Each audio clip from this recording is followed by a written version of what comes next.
For the peanut sauce, we're going to start with a ½ cup of natural peanut butter in a large bowl.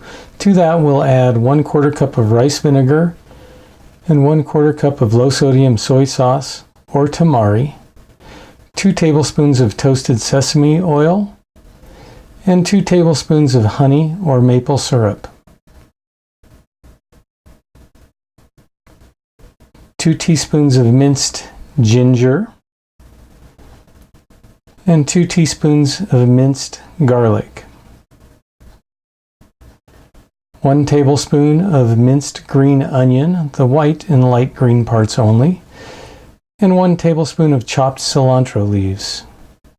We're also going to add the juice of a half of lime, which is about 1 tablespoon, and a ½ teaspoon of sriracha or gochujang or sambal oelek, whatever chili spice you prefer. And then we're going to whisk the sauce until we have a smooth consistency. This can be used as a sauce for Asian-inspired foods, or it can be used as a salad dressing.